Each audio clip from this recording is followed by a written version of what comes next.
is the weather stable today? Kind of. It looks sunny, but it's actually a lot of wind and stuff during various times too. I guess with that in mind, what's going on today? Lots of interesting stuff. How about this first one, where there's going to be a large amount of drone testing? It says Spain hosts mass drone flight tests to prepare for a future where unmanned aircraft rule the skies. Sounds like they went more for the doom and gloom type of approach here. It says some bad news is in store for those irritated by the unmistakable buzzing of electric drones. They're not going away anytime soon. In fact, they are set to become only more ubiquitous. So what are they testing? It says if estimates from Cesar, a European partnership tasked with overhauling European airspace and air traffic management, are to be believed, by 2050 there could be close to 7.5 million personal and commercial drones zipping through European skies. To prepare for this new reality, researchers in Spain are testing out a new system that will, hopefully, keep those drones from crashing into each other. I'm wondering if they're including every type of drone, for example, even a toy. It says the Bubbles project has drawn together researchers from academia, industry, and European institutions with the aim of developing a so-called separation management system for unmanned aircraft systems. Israel Quintanilla, professor of aerospace engineering at the Polytechnic University of Valencia and communications lead for the Bubbles project, explained the project to reporters. What Bubbles does is generate security bubbles around each drone based on algorithms that calculate the risk of collision in real time, he said. If there is such a risk, the platform is even capable of proposing evasive maneuvers to the pilots, taking into account their position. It almost sounds more as if you're flying something to deliver a package or actual transportation, like a passenger vehicle. Because I think for an average person who flies, let's just say, a consumer drone to capture video images, maybe something FPV just to fly around trees and so forth, you don't need a whole whack of stuff. It's more along the lines of, you stay here within, I guess, this height and all that. I mean, if you're flying around trees, there should be no issues with this for, I guess, a passenger drone, for example, to be going by. So I think there needs to be a distinction on that stuff first and foremost, in my opinion. Because you can imagine, if this thing considers, again, a quote drone as even a toy, can you imagine like that? Like if you're here, there are maybe 100 or 1,000 quote drones on the map. All of a sudden you're like, oh my god, I have to avoid this and that, when in reality, again, if they're just a toy and so forth, there should be no big deal in general, versus something, let's just say, if it was, again, something delivering a huge cargo or something like that, it's a little different. So there needs to be just more distinction between a quote, I guess, toy, something for fun, versus something that's being used for a crazy application of some sort. And that news about Elon Musk buying shares of Twitter just got really interesting. I was just reading recently where he literally offered to buy out the whole company now. Like this one at first said, Elon Musk makes $43 billion unsolicited bid to take Twitter private. World's richest person will offer $54.20 per share in cash. Tesla executive is one of Twitter's most watched firebrands. Elon Musk has made a controversial offer to buy Twitter Inc., saying the company has extraordinary potential and he is the person to unlock it. The world's richest person will offer $54.20 per share in cash, representing a 54% premium over the January 28th closing price and a valuation of about $43 billion. The social media company's shares soared 18% in pre-market trading. So it shows you in his post, he says, I made an offer. And in this report, it's kind of interesting because he had a statement here saying, I invested in Twitter as I believe in its potential to be the platform for free speech around the globe. And I believe free speech is a social imperative for a functioning democracy. However, since making my investment, I now realize the company will neither thrive nor serve the societal imperative in its current form. Twitter needs to be transformed as a private company.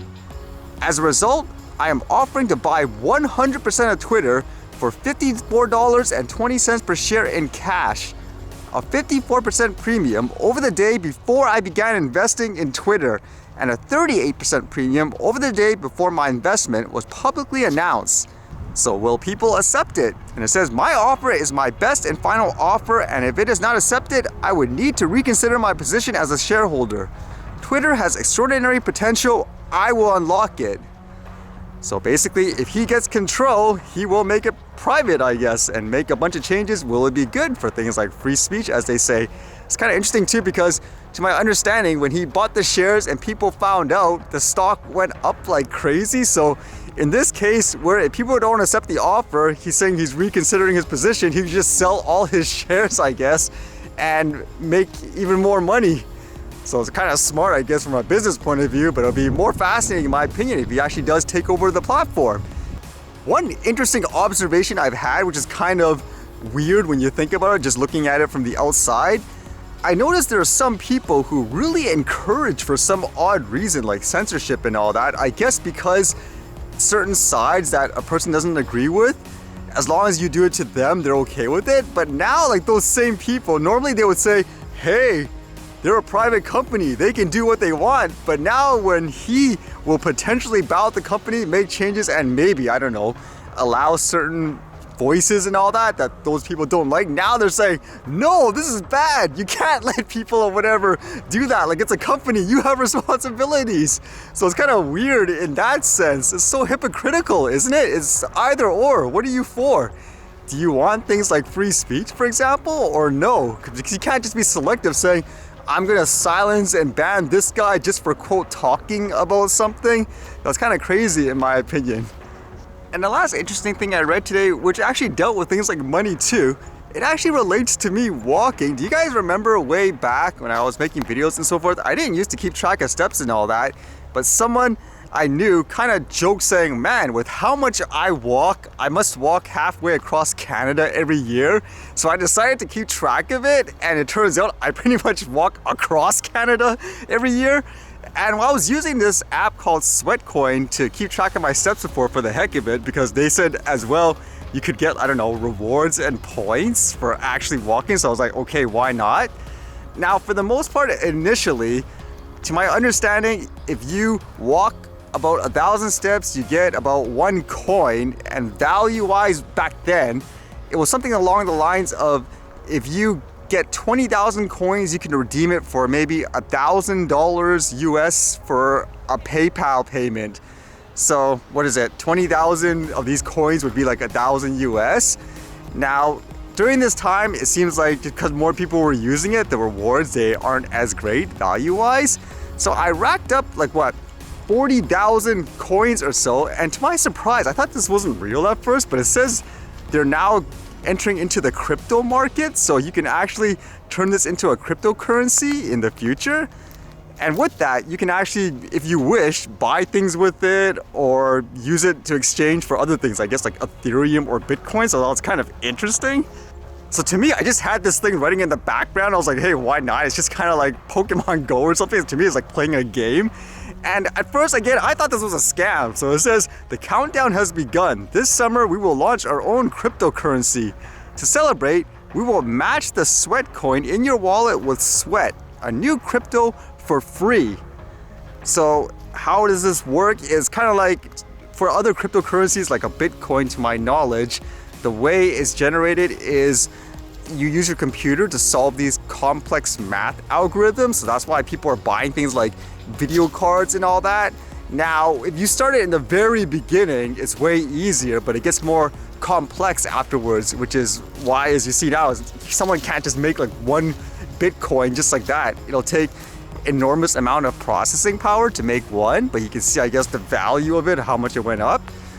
So with this instead, you're obviously using things like steps, like you're walking to places and all that. So why this is potentially significant is, let's just say it becomes something like, I don't know, an Ethereum or like a Bitcoin or something like that. Like, that's probably like unlikely in terms of becoming that big, but who knows? They're basically exchanging it 1-to-1, they said, like when it launches in the summer. So imagine if I have like here 40,000 of those coins or tokens. Let's just pretend 1 token became, I don't know, $100. Like, that's actually a lot of money, actually. Like, again, that's basically like theory and so forth, because it really depends on how big the thing becomes, but I just thought that was kind of interesting, so I figured why not. So if something happens with this, then great. If not, then whatever, I walk anyways. But I guess this will be my first quote venture into this crypto thing to see what it's like. It was interesting though how apparently there's exclusions in various countries, like China for example, I could see. But for places like the US as well, is there some kind of like strict law with things like cryptocurrency and stuff there? They say Canada's okay, so again, another reason I guess for me just to try it out and see what it's like in that sense. Just doing the math, before you could get 1,000 US for every 20,000 coins, then technically if I have 40,000, we'll have a little more afterwards, then each coin or token would roughly be about 5 cents each. That sounds about right, I guess. And I guess in general, for anything such as currency, for it to rise, there will have to be worldwide adoption per se, whether or not this will increase in value. I know there is stuff like this already, but does that mean in the future I would have to start looking at this stuff every day like a stock market? Oh, let's see the value of this going up and down.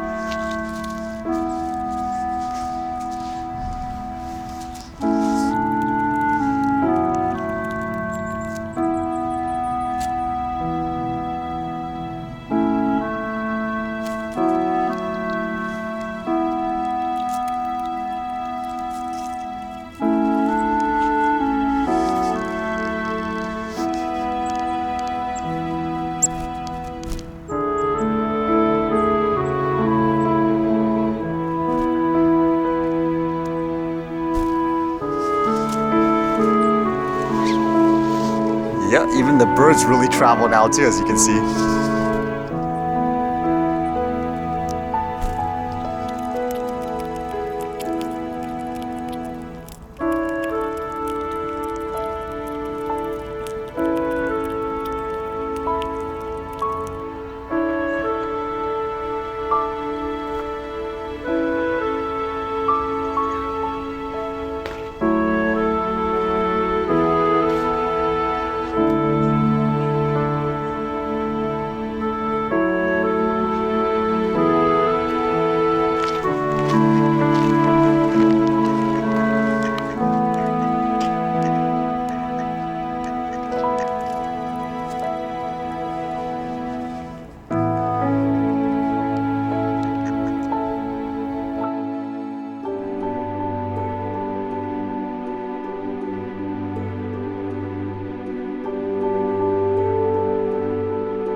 Alright, see you guys later.